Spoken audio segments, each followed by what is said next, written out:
Hello, my dear friends. This is Rabbi Aharon Dobinsky coming to you today from the holy city of Jerusalem, Israel.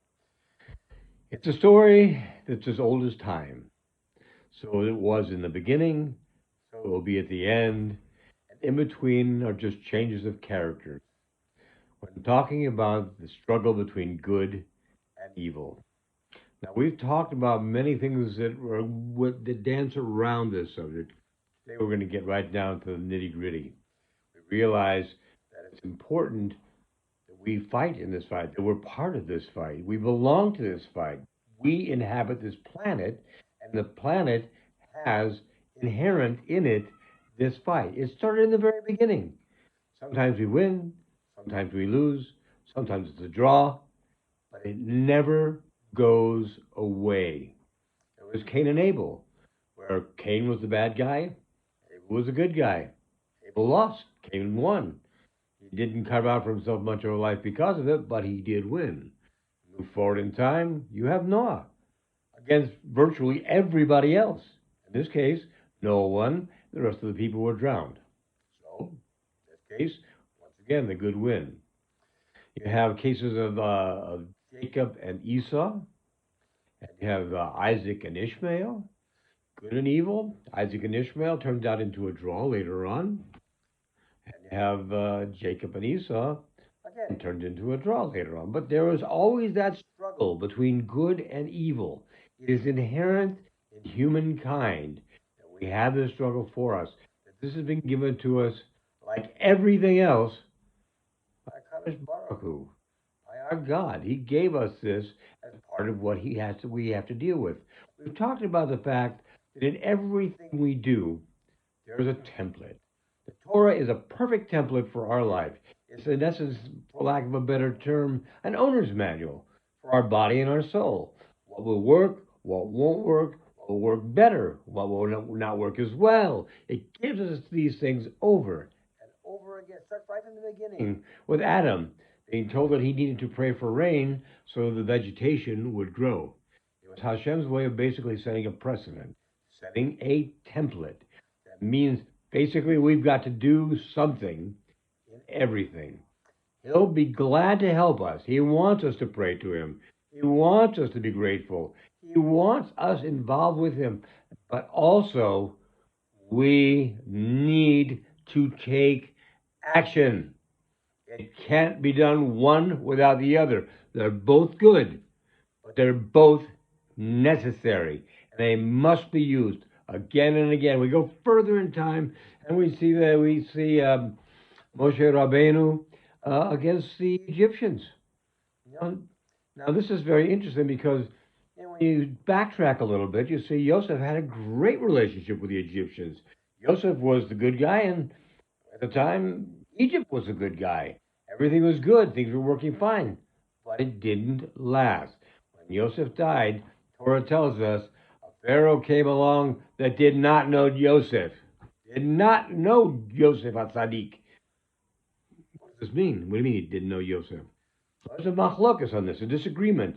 Some of the sages say that it was a totally different Pharaoh, and he didn't know Joseph. That's all it was to it. Now, there are other very, very, very important sages who said it was the same Pharaoh, and he simply forgot about Joseph. Joseph was no longer there. Joseph was not necessarily doing anything for them. Therefore, he simply forgot about him. And what was his way of handling this? He put the children of Israel into slavery for 400 years, which turned out to be less, but we're not going to go into that right now. But he put them into slavery. Hard labor, very hard labor, building pyramids, building it says the storage cities of Pithom and Ramses. Extremely difficult labor. Who was the good guys? Who were the bad guys? Well, the good guys were the ones who were in labor and being held in captivity. The bad guys were the ones who were oppressing them. Now, when that gets over, well, it's great because the children of Israel leave Egypt, they go into the desert, and they're attacked by Amalek, the bad guy against the good guys. But they beat them. It says they beat them and kept beating them as long as Moshe Rabbeinu kept his hands and his staff up in the air. When he lowered them, they began to lose, so they put his hands back in the air. Not to get into too much detail on that, but the fact was, at the end of the day, the Israelites walked away from the situation. And you had Bilam, you had the sorcerer, and he was going to put a curse on the people. And we could go on and on and on throughout the whole Torah, throughout the history of mankind. And the fact is, no matter where we go, there's a good guy and a bad guy. There's a good side and a bad side. And these things are defined by what they present to the people. Do they give people freedom? They take it away. They give people the ability to grow and to learn and to have a free life. Or do they imprison them, whether in thoughts or physically? What does the other side do? And that's how you can tell good from bad. And the fact is, it still exists today. There's good against bad. Look at the world we live in today. Look how some people are trying to limit the speech of other people, how they try to cheat in elections, how they try to do things that are not right, to limit their ability to do things that the Constitution, for example, in America, gives them a God-given right to do. Now, I use America not because it's the only place, because I'll tell you what, look around the world, it's happening everywhere. The difference is America is a benchmark for the rest of the world. In other words, the rest of the world sets their way of doing things a lot of times by how America does, because America has always been a free country, a country where people have been able to come with nothing and build something. They've been able to take advantage of the freedoms in America to build a nice life. It's always been that way. Always. Until recently. Now what you have is you have people coming in illegally, being taken care of as if they were the important ones. Meanwhile, money that could be used to take care of that situation is being sent to a country over in Europe called Ukraine. And there's a lot of people who see this as not the right way of doing things. However, the fact is, this is how things are right now. We can wish it differently, but no matter how we wish it differently, it doesn't matter. We can pray differently. But praying differently is only part of the thing. We have to be able to do more than wish it differently, more than pray differently. We have to be involved in it. I'm going to read you a very short piece from Likutei Halachot. For the essence of perfect humbleness, which is what we're trying to do. We're trying to be humble. Why? Because we have a God, and He wants us humble before Him, because He is one of great awe. So for the essence of perfect humbleness is that one should be literally as nothing, yet, and this is where it gets important, should be a very strong, courageous warrior to stand up against all the obstacles in serving God. All the obstacles in serving God. You need to be strong. You need to be a warrior. You need to take this into your life, because this is our responsibility. It's who we are. It's who we were created to be. It's who we must continue to be in the future. These things need to be addressed. These things that are taking away people's rights, their liberty, their lives. We're supposed to have the right to life, liberty, and the pursuit of happiness. What happened to that? Come on. That's very important in America. Yet it seems to have gone by the wayside. And it seems to be that there's a certain group trying to control another group, and in the process of doing so, they're just plucking away the rights one at a time. They talk about things that are ridiculous. They talk about the fact that, how many genders there are in the world. Basically, I can tell you this from fact, from biology, there are two. There's male and there's female. Anything besides that were not created by the Creator. They were created by the Democratic Party, the people trying to control. What's their purpose?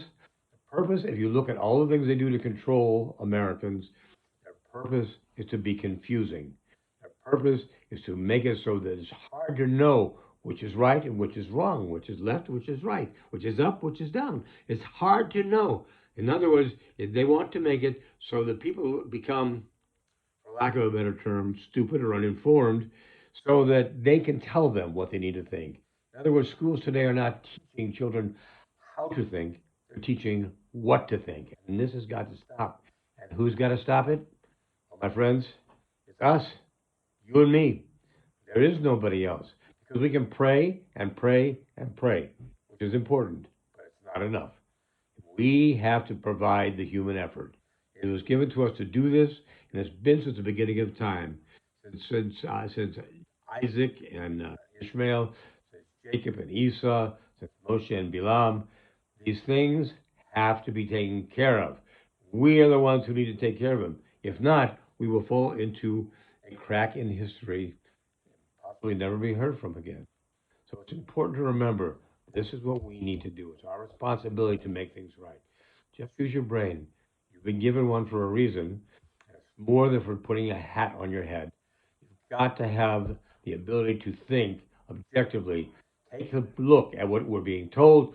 Try to pick out the good from the bad, the right from the wrong, and make sure that we're a part of the good guys winning, which they always will do in the end. We're looking for the coming of Mashiach Tzidkenu, the Messiah. May he come speedily and in our days and build the coming of the third Beit HaMikdash, the third temple. And we need to create the vessel because that's the only way that any blessing ever gets answered. If we create a vessel. So please, my friends, help me. Help me to say to everybody who we know, let's fight for what's right. Let's discard what is wrong. And let's let the good guys, the guys in the white hats, win again. Be well, my friends. Have a great day, a great week. Chodesh Tov. Freilich and Chanukah. Be well. God bless. All the best.